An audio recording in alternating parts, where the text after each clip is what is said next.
Morning is the Fever go to 3-0 without Caitlin Clark. It's funny how the WNBA does this. You'll never see the WNBA. She walked into that locker room, smiling. She should not have been smiling. Because in that room, it was a truth the WNBA does not want you to see on a highlight reel. Sunday, Indiana Fever, 84-68 over the defending champion Las Vegas Aces. A blowout, a statement. And Caitlin Clark was sitting in a suit, back injury, watching from the bench for the third straight game. That's when Stephanie White grabbed a basketball, gathered her team, and said something that would ignite a firestorm before the post-game press conference even started. She didn't open with Kelsey Mitchell's 27 points. She didn't open with Aaliyah Boston's double-double. The first words out of her mouth were about turnovers. A season-low 7 of them. You take care of the ball, you give yourself a chance, she told her players. Innocent enough. Until you remember one thing. Caitlin Clark leads this entire team in turnovers, averaging more than any other Fever player all season. So when your head coach walks into a room, fresh off a win without her franchise superstar, and the very first thing she praises is the one stat that superstar struggles with most, fans didn't hear a coaching note. They heard a message. Within minutes, the clip was everywhere. They are shading you in your face, girl. One fan wrote directly at Clark. Another called it something no coach should be allowed to do to their franchise cornerstone. The phrase, trade Caitlin, started trending before the sun came up. But here's what should actually stop you in your tracks. This isn't the first time. Indiana is now 3-0 in games Clark has missed this season. 3-0, same team, same system, different result. And basketball analysts who've been quietly watching all season are starting to say the quiet part out loud. That Stephanie White system, the one built on ball movement, spacing, structure, might actually run smoother without the one player whose entire game is built on doing the opposite of all three. That's not a rumor anymore. That's a pattern. And if you think this is just noise from angry fans on the internet, think again. Even respected league voices are starting to ask the uncomfortable question nobody wants to say directly to Stephanie White's face. Is this actually a coincidence? Or is this a coaching philosophy that was never built to include Caitlin Clark in the first place? Because remember, this isn't some scrub roster winning ugly. This is a team beating the two-time defending champions by 16 points, without their $40 million economic engine on the floor. So which is it? Is Stephanie White simply coaching the team in front of her, giving credit where it's due? Or is something deeper happening inside that locker room? Something that's been building for over a year, quietly, underneath every press conference smile? Because the answer to that question might determine the entire future of the most talked about franchise in women's sports history. And what happened next, in the very same press conference just minutes later, is the part almost nobody is talking about. The press conference should have been routine. It was not, because the second Stephanie White sat down behind that microphone, every reporter in the room already knew what clip they were about to ask about. Let's rewind for context, because context is exactly what most headlines are leaving out. This isn't a one-game story. Go back 2 weeks. Clark, already dealing with back injury all season, gets caught in the middle of physical, chippy stretch against the Phoenix Mercury. A stretch that includes Mercury forward Alyssa Thomas making contact near Clark's neck, drawing a suspension. Clark hasn't been the same since. An awkward landing on a three-point attempt re-aggravated the injury. And just like that, the face of the league was on the bench. June 27th. Fever without Clark. Beat the Sparks by 24. July 6th. Fever without Clark. Beat the two-time champion Aces by 16. 2 games. 2 blowouts. 0 Caitlin Clark. Now here's where it gets uncomfortable. Analysts who cover this team closely have started saying, carefully, delicately, the thing fans have been shouting for months. That's Stephanie White's coaching style, described by insiders as meticulous, structured, built on precision spacing. Creates natural friction with a player whose superpower is doing the unexpected, pulling up from 30 feet, threading passes that shouldn't exist, playing outside the blueprint. One respected league voice put it bluntly. It may simply be easier for White to run her system exactly the way she draws it up on the whiteboard when the one player built to break the whiteboard isn't on the floor. That's not an insult to Clark. It might be the opposite. It might mean her game is too big, too improvisational, too electric to fit neatly into any one system, including her own coaches.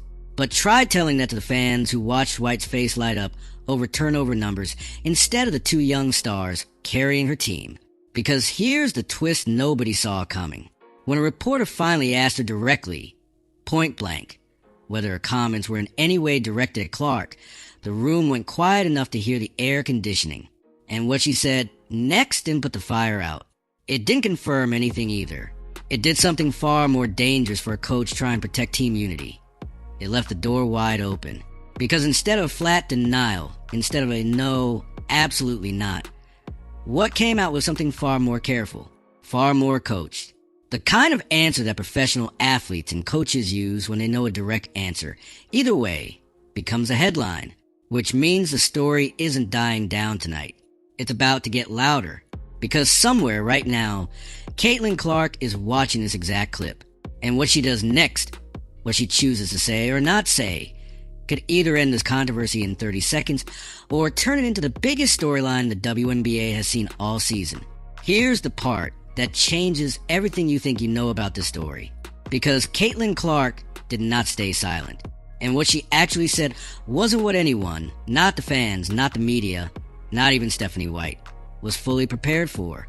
Let's back up first though, because to understand why her response landed the way it did, you need to understand something most casual fans have missed entirely this season. Caitlin Clark has spent this entire year watching a media apparatus build a narrative around her, one where every fever win without her becomes proof of something, and every struggle with her on the floor becomes proof of the opposite. It's a no-win framing, and she's noticed. In fact, weeks before this Aces game ever happened, Clark had already called out members of the media directly, accusing them of pushing a narrative that simply does not hold up once you actually watch the games. Not a subtle jab, a direct, on-record confrontation with the people shaping the story. So when the turnover comments went viral, when Trade Caitlin started trending, Clark wasn't reacting from nowhere. She was reacting from a season's worth of frustration that had already been building. A superstar watching her own success get twisted into a liability, watching her team's wins used as ammunition against her. And here's the detail almost every outlet buried at the bottom of their articles, instead of the top, where it belongs. Stephanie White has defended Clark publicly more than once this exact season. When the Phoenix Mercury games turned physical, when Clark was on the receiving end of what many consider dangerous, excessive contact, it was White, the same coach now accused of shading her, who stood in front of cameras and called it out. She used the words cheap shots. She didn't hedge. She didn't soften it for the league office. She protected her player. So which version is real? The coach quietly builds a system to survive without her franchise star? Or the coach who goes to bat publicly for that same star the moment she's physically threatened? Maybe, and this is the twist most rage bait channels won't tell you, maybe it's both. Maybe a coach can fiercely protect a player's safety and still, in the heat of post-game emotion, highlight a stat that lands wrong given everything simmering under the surface. Maybe context, timing, and a fan base primed for conflict turn an ordinary coaching comment into a 5-alarm fire. But here's what should genuinely worry Fever fans, regardless of which version you believe. This isn't just a one-week story anymore. League insiders are now openly debating something far bigger than one locker room speech. Whether Indiana's front office eventually faces an impossible decision. Keep building around a coach whose system has produced results without their franchise cornerstone. Or protect the singular economic engine driving unprecedented attention, revenue, and relevance to a franchise that spent years fighting for exactly that. One insider went as far as to suggest the ceiling is undeniably higher with Clark on the floor, but admitted the floor might be just as solid without her. And in professional sports, that kind of math terrifies front offices. Because it means the hardest question in Indiana right now isn't about turnovers or system fit or one post-game speech. It's about which version of this team the franchise is actually building toward. And the answer to that question is coming faster than anyone in that locker room is ready for. Now here's where the story stops being about one locker room speech and starts being about the future of an entire franchise. Because whether White meant anything by those comments or not, the conversation happening behind closed doors in Indiana right now is bigger than any single post-game quote. It's about roster identity. And identity crises in professional sports rarely resolve quietly. Think about what's actually at stake here. Caitlin Clark isn't just a player putting up numbers. She's averaging over 21 points and more than 8 assists a game this season when healthy. She's the single biggest reason arenas around this league have gone from half empty to sold out. She is, by nearly every measure, the most important economic force the WNBA has ever produced. And yet, twice this season now, this same team has looked more efficient, more cohesive, more comfortable without her. That contradiction is the story, not the turnovers, not the press conference dodge. The contradiction between a superstar who moves markets in a system that, statistically, seems to hum louder in her absence. This is where comparison to other leagues actually matters, and where the double standard becomes impossible to ignore. When star players sit out in the NBA, the conversation almost never becomes the team is better now. It becomes, how did they survive? Nobody built a narrative around addition by subtraction when a superstar is the one missing. So why does this conversation exist so loudly here? Why is this specific pattern? Fever win. Turnovers praise, Clark absent. Repeating itself in a way that feels less like coincidence and more like a story writing itself in real time. Some will tell you it's simply good coaching adapting to whoever's on the floor. Others will tell you it's something the front office is going to have to reckon with sooner rather than later. A coach whose system may be philosophically at odds with the very player who put this franchise on the map. Both things can be uncomfortable. Both things can be true at once. And that's exactly why this isn't going away. Because Clark is expected back on the floor soon. The back injury that's kept her out isn't permanent. And when she returns, every single decision White makes, every rotation, every late game possession, every post-game comment, is going to be measured against these 3 straight wins without her. If the Fever starts struggling again the moment Clark steps back onto the hardwood, this story doesn't fade. It explodes. Because it will feel, to a fan base already primed for conflict, like proof of something they already believe. And if Indiana keeps winning at this pace even after Clark returns, then the entire conversation shifts to something even more uncomfortable. Not whether the team needs her, but how she fits into a machine that's already proven it can run without her. There is no version of what happens next that stays quiet. So, let's actually answer the question this entire story has been circling around. Is Stephanie White throwing shade at Caitlin Clark? Or is this the most predictable overreaction machine in modern sports doing what it always does? Turning an ordinary coaching comment into a manufactured feud? Here's the uncomfortable truth. The evidence doesn't point cleanly in either direction. And maybe that's exactly the point. White has defended Clark publicly when it mattered. When she was on the receiving end of dangerous contact. When the league needed someone to say the quiet part loud. That's not the behavior of a coach trying to push a superstar out the door. But the numbers also don't lie. 3 wins without her. Blowouts, not close calls. A system that some respected voices around the league genuinely believe runs smoother, without the one player whose entire game is built on breaking systems. Both of those things are real. And both of them are going to keep colliding every single time this team takes the floor for the rest of the season. Here's what should actually stick with you, though.